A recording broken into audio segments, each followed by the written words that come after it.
이번에 강의할 제29강에서는 우리는 또다시 전단이라고 하는 사람이 일거에 제나라 모든 땅을 다시 수복하는 위대한 공적으로 평안군이라는 봉자까지 받게 되었지만, 그는 그보다 못한 적인 오랑캐적자를 바로 물리칠 적에는 오히려 작은 적을 상대로 해서 3개월 동안이나 항복시키지 못하게 되었다라는 점을 우리는 눈여겨봐야 되는 것입니다. 지난날에는 그처럼 훌륭한 성공을 하였다가 오늘날의 전투에서는 왜 그렇게 승리를 하지 못한 것일까? 바로 여기에서 한 사람의 공과 그 잘못을 적나라하게 볼 수 있는 것입니다. 이 역시도 전단위의 마음가짐에 의하여 그 결과가 이루어지고 있다는 점을 눈여겨보셔야 되는 것입니다. 제나라를 일시에 수복할 수 있었던 것은 전단의 어떤 마음이었고, 3개월 동안을 전투를 하면서도 적을 항복시키지 못한 것은 전단의 무슨 마음이 작용하고 거기에 뿌리내리고 있었는가를 눈여겨보셔야 되는 것입니다. 이번 강의는 여기에서 시작하는 것입니다. 그러면 원문을 보면서 다시 말씀드리기로 하겠습니다. 전단이 장 공격할세. 이제는 전단이 장차 다시 적을 공격하려고 하는데, 적을 치러 가기에 앞서서 자신의 전쟁에 대한 결과를 물어보려고 당시의 위대한 학자인 노중현이를 찾아가 본 것입니다. 그런데 노중현이가 말하기를 뭐라고 딱 하느냐, 장군이 공적에 불능하야리라 장군께서 이번 적을 공격하는데 항복시키지 못할 것입니다. 그러니까 여기서 그리 많이 생략됐지만 전단위가 삐꿔가지고 인사도 제대로 않고 가버린 거예요. 내가 공이 크다 보니까 노중현이가 내 공을 시샘해서 저런다고. 신이 이 직묵 파망여절로 직묵 땅의 한 고을에 모두 망해버린 그 하찮은 병졸로도 만승의 연나라를 격파하였고 제나라의 모든 땅을 회복하였는데, 오늘날 이까짓 것인 하찮은 적을 공격하는 데 있어서 항복하지 못한다라는 것은 무슨 말이냐고. 근데 이제 뒤에 글이 빠진 것이에요. 내가 공로가 크다 보니까 노중현까지도 그런 시샘을 해가지고 그렇게 한다고. 그리고 상거 불사의 거라고 하는 말이 제대로 인사도 않고 수레를 타고 간단 말도 않고 떠나가 버린 것이에요. 바로 전단위가 편안한 마음을 가지고서 적을 공격하며 항복시키지 못한 연유, 여기서부터 벌써 나타나고 있는 거예요. 노중현이를 수레를 올라타고 간단 말도 않고 간다? 이것은 버르직이 없는 거예요, 한마디로. 이런 버르직이 없는 교만은 어디서 나온 것일까? 이게 패망의 원인이에요. 이 버르직이 없는 교만이 어디에서 나온 것일까? 이것이 전단의 패배의 원인으로 이루어진 것입니다. 그랬더니 나중에는 이제 여기 순상에서 마침내 적인들이 항복하죠.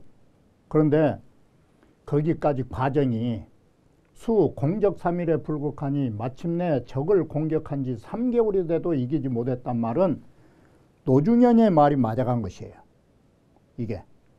그러자 전단이 이에 두려운 마음에 다시 노중현을 찾아서 여쭌 거예요. 사과하고 이제사. 그래야 노중현이가 딱 그 뭘 파가느냐. 노중현이가 지금 전단을 놓고 말한 것은 어디를 놓고 말하느냐. 전략과 작전이 아니에요.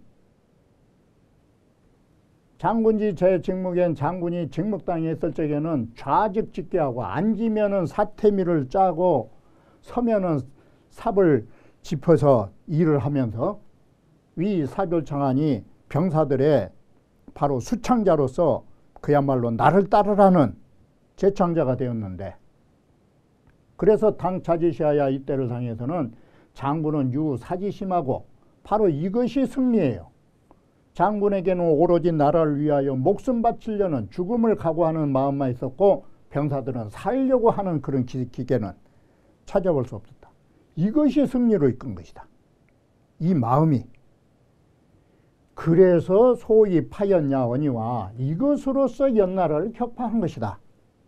그런데 오늘날은 지금 어떻게 됐느냐? 오늘날은 동유 야업지방하고 동쪽으로는 야업에 그렇게 호강하는 일들을 두고 있고, 서쪽에서는 치상에서 가져 나오는 세금으로 오락을 즐기고 있는 것이 있고, 황금 행대하고 황금의 허리띠를 둘러차고, 이 말이 황금으로 허리띠를 둘러차고 빙오 치민지 가나야 치민의 사이를 내 달리면서 지금까지 한 말이 뭔 말이에요? 지금까지 한 말이 밭들뽕자 그리고 즐기로자, 이렇게 인생을 즐기는 거예요. 그리고 황금을 차고 지금 싸움 나갈 것이에요. 이게 말 타고 놀러 다니고, 한마디로 그것이 유생지락이에요. 유사지심이 유생지락으로 바뀌니까 적을 항복시키지 못한 거예요. 이게 유사지심이 승리를 가져왔다면 유생지락이 이런 패배를 가져온 거예요. 이게 무사지심이라 죽으려는 각오가 없다. 소위 불승야라. 이것이 바로 적을 이기지 못하는 원인이다. 바로 이걸 보는 거예요. 작전을 잘하느냐 못하느냐, 그건 2차적 능력이에요. 작전과 전략과 이전에 해야 할 소위 통솔자들의 전제 조건이 뭐냐? 정신무장이에요. 자, 그러자 전단이 말하기를, 탄지유심을, 전단 저의 가지고 있는 마음을 선생이 지지우로다. 선생이 어쩌면 그렇게 잘 알고 계십니까? 제 마음을 꽉 꿰뚫어 보고 계신다. 노중현의 말을 듣고 그 이튿날 내 역이 순성하여 그야말로 격려된 기운으로 성을 따라 순시하면서 입어 시속지하야 그야말로 우리 요즘 말로 하면 총알과 대포알이 날리는 그 전쟁터 사이에 죽음의 자리에 서가지고 온부 고지하니 북채를 당겨가지고 장군이 멈서서서 북을 두들겨 대니, 여기에 글이 생략됐지만 병사들이 어떻게 했어요? 병사들이 전부 다 분발해서 여기 충천해가지고 승리를 이끌었겠죠. 그러니까 이제 적인이 항복하다라는 걸로 나가는 것이에요.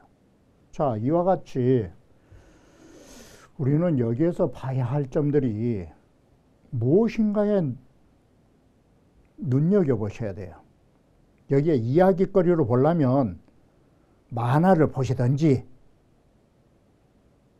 그냥 취미로 누워서, 그러지 않을 바에는 여기서 말하고자 하는 뜻이 무엇인가를 공부한 사람이라면 한문 새기는 것은 1차 기본이고, 두 번째, 거기서 뭘 말하고 있는가, 이 점에 대해서 생각하지 않으면 안 되는 것입니다. 자, 여기는 통감단문이라고 하는 것인데, 왕응린이 이 제목을 놓고 글을 썼어요. 전단 공적불하라 제목을 붙이기를. 전단이가 적을 공격했지만 항복시키지 못했다. 자문자답을 했는데, 홍문 전단지공연위원을 전단의 공로는 정말 거룩한데 공성이 이양은 하야오, 이런 위대한 공을 성취한 이후에 그 사람의 도량이 이미 이렇게 꽉 차가지고 그렇게 오락으로 즐기는 도량이 이렇게 좁은 것은, 도량이 이미 차버렸다는 것은 그러기 적다 이 소리예요. 그러기 적은 것은 이 뭐 때문이냐? 그러자 주자 말을 해요. 주자 유언어대 주자가 이런 말씀을 하셨다. 불세지 대공원 이위원이와 불세의 큰 공로는 쉽게 세울 수 있지만 지미지 본심은 남보라 하니 지극히 음미한 본심은 참 보존하기 어려운 거라고. 전단이 바로 이것이라고. 위대한 불세의 공로는 불후의 공업은 세웠지만 마음을 보존하지 못한다고. 자, 그럼 마음 보존을 어떻게 해야 되느냐? 자, 마음 보존 못한 사람부터 말하면 항량은 교어 제파진군이 항량이가 2번이나 진나라 군사들을 격파하고서 승리에 들떠서 교만을 했을 때 투백비와 송이는 직이 필패라 항량이 반드시 패배하리라는 것을 먼저 알았다. 뭐 때문에 알았느냐? 지지이만 심지 난자라. 그 사람의 뜻은 너무 쉽게 차기를 쉽게 하고 그 본심 지키기를 가지기를 어려운 데 있다라는 것을 알기 때문이었다. 자, 저는 이기위용이니 전투라 하는 것은 그 기계로서 전투의 모든 작용을 삼는 것인데 유일교심이면 만에 하나라도 교만한 마음을 가지고 있으면 그때부터 저속한 말로 식언방을 떠는 거예요. 식언방을 떠는 거라고. 그러면 그 식언방에가 그 기운이 들어있을까? 그 기운은 마치 굶주린 것처럼 넘쳐나는 기계가 없는 거예요. 이게. 그리고 유일태심이면 한 번이라도 게으른 마음이 있으면 그 기운은 나태해지는 거예요. 공명지 루인이 여차라 이렇게 보면 바로 불세출의 이 공명이라고 하는 것이 사람을 버려버린 거예요. 쉽게 말하면 누인이란 말이 사람에게 누가 되는 거예요. 사람 버리기가 이와 같이 하는 것이다. 오히려 공로가 없었으면 교만이나 덜 떨지. 전단도 마찬가지다. 전단이가 이 삼리지성이 능 흥제하고 전단이가 삼리의 성을 가지고 제나라를 부흥시켰고 이 전제지병으로 바로 이 흥제로되 그랬는데 반대로 제나라의 온전한 그런 병력을 가지고서 막강한 병력을 가지고서가 전제지병이죠. 이 막강한 병력으로도 작은 적을 이기지 못한 것은 바로 뭐냐? 그 이유는 그것을 노중현이 덕어 미첩지가 나야 노중현이가 눈썹 사이에서 얻었다 이 말은 우리말로 하면 노중현이가 딱 전단 얼굴 보고 알았다 이 소리예요. 눈썹 사이를 보고서 얻었다 이 소리가. 그 사람 얼굴 딱 보고서 이위 이런 말씀을 했다. 유생지랑 무사지심이라 하니 삶에 대한 쾌락이 있을 뿐 죽으려는 마음이 없다라고 노중현이가 이 말을 하니 이것은 개이묵찰기심이라. 노중현이는 이미 전단에 그의 마음을 말없이 벌써 꿰뚫고 있었던 것이다. 묵찰, 말없이 꿰뚫어 봤다. 상기 대관이 약기하고 우리가 지금 오늘날 전단위의 일을 지금 가만히 상상해 보면 그는 전단이란 사람은 승리에 도취돼 가지고 대관을 약기하고 그야말로 우리말로 그냥 쉽게 하면 챙이와 같이 큰 관을 쓰고 이 소리예요. 대관이 챙이와 같고 황금은 흰대하야 황금으로 허리에 줄렁줄렁 차면서 기회에 양양하니 그 바깥으로 꾸미는 것이 이렇게 양양하니 바깥으로 꾸미면은 이게 뭔 말이 되느냐. 이게 우리는 이걸 아셔야 돼요. 외하자 내허라. 바깥으로 화려하는 자 이게 내면의 속이 텅텅 빈 사람이에요.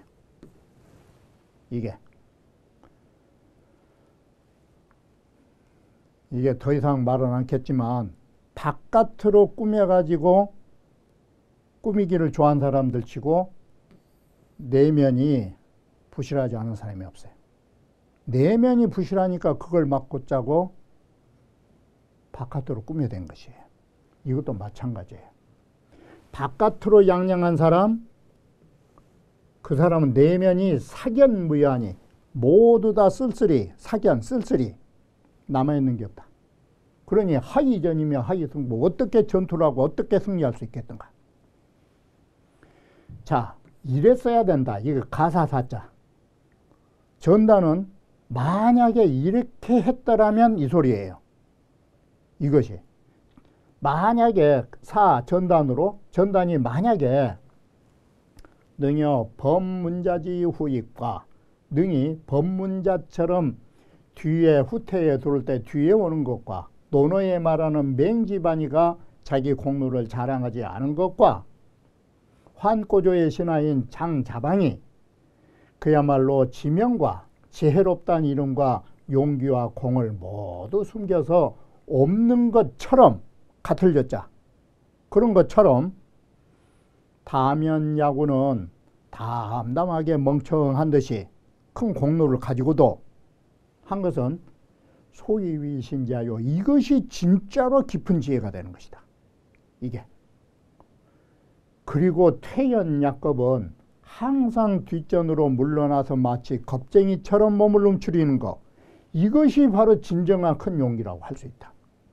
내보이는 것이 앞에 거들먹거리면서 사마귀처럼 두 손 들고 달라든 사람치고 힘 있는 사람 없는 거예요. 이게 바로 이와 같이 대용과 심지를 가지고 겉으로 묻어놓고 속으로 넘쳐나는 기계를 갖는 거.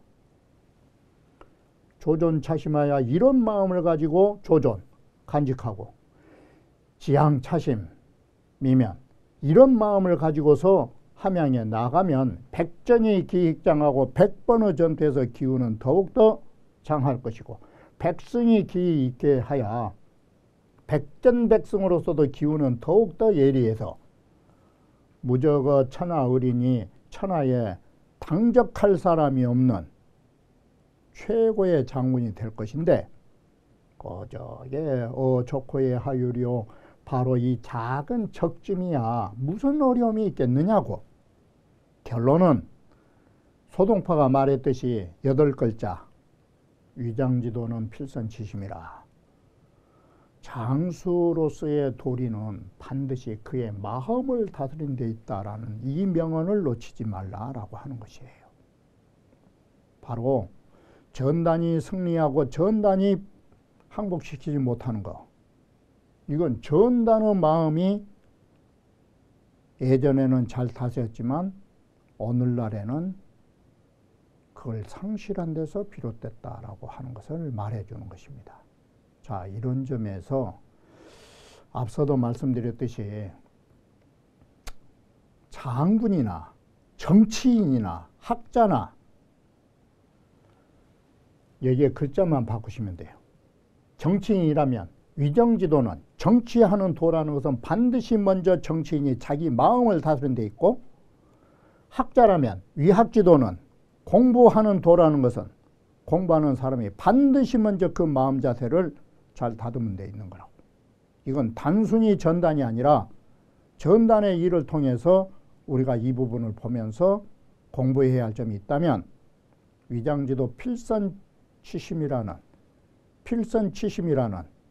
반드시 먼저 마음을 다스려야 한다라는 이 4글자에 주목하셔야 될 것입니다. 자,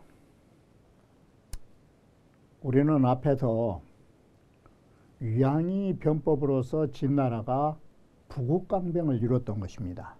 그리고 나니까 이게 1차의 변화였다면 자, 진나라가 통일하기 위하여 2차에 뭔 일이 벌어지느냐. 2차는 정벌로 들어간 것입니다. 이것을 정책적으로 주도한 사람이 범수인 것입니다. 바로 범수가 진나라 들어가서 정벌로서 이제 모든 급선무를 삼는 것입니다. 그래서 위양하고 범수를 종합해 보면 선내치 후 공벌이 되는 것입니다. 먼저는 내치를 했고 뒤에는 그런 밑바탕을 가지고 정벌로 넘어선 것입니다.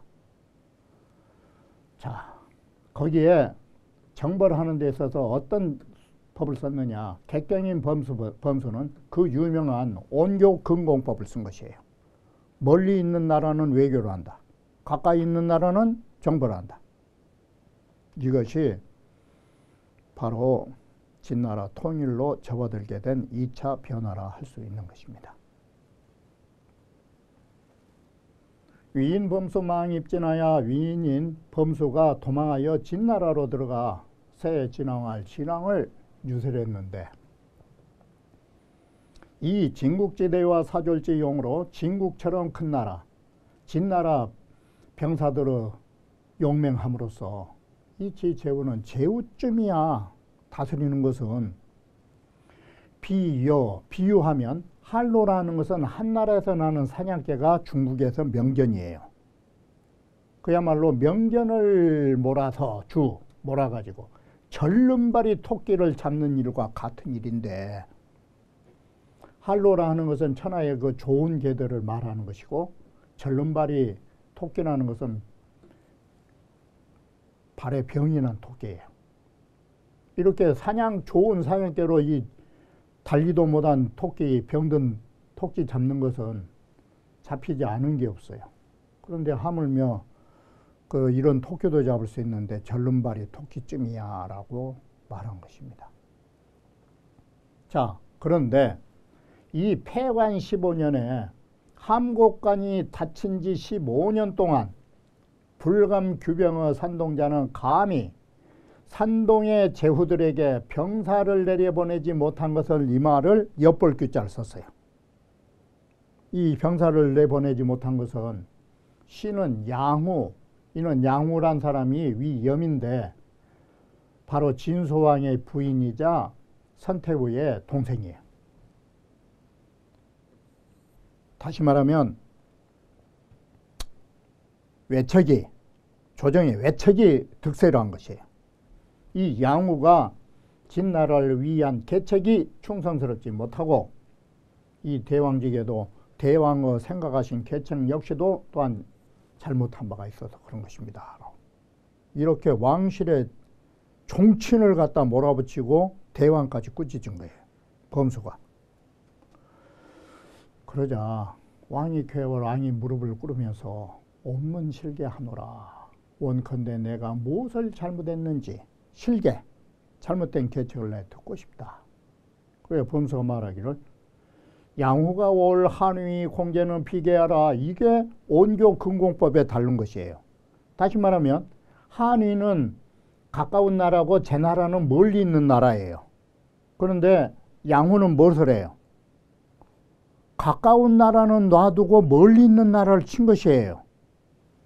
이 한위는 그거예요.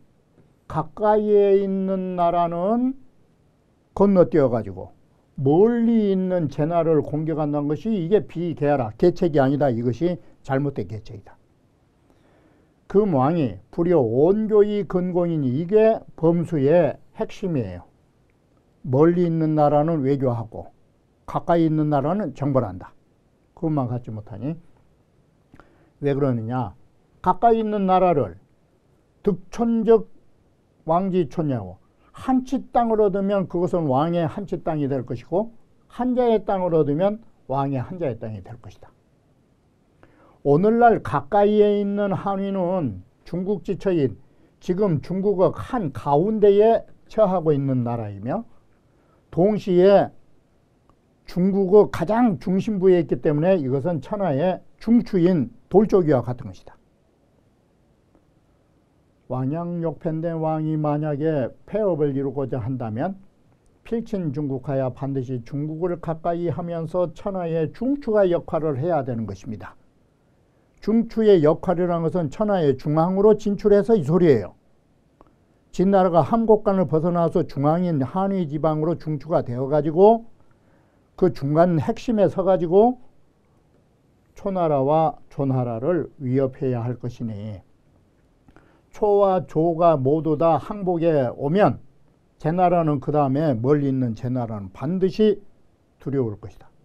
제 나라가 만약에 항복에 붙여오면 가운데 있는 한이를 인하여 가히 포로로 잡을 것입니다. 왕을 선택하고 참 훌륭한 계책이로. 그리고 이에 범수로서 객경을 삼아가지고 애모 국사하다 함께 나라의 정사를 보유했다라고 말한 것입니다.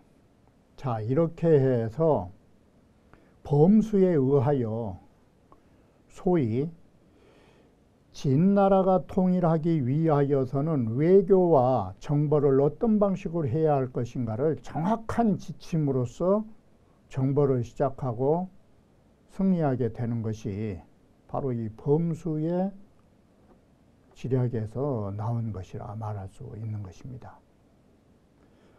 이번 강의는 여기에서 마치고 나머지에 진나라의 정벌에 관한 부분은 다음 강의에서 다시 말씀드리기로 하겠습니다.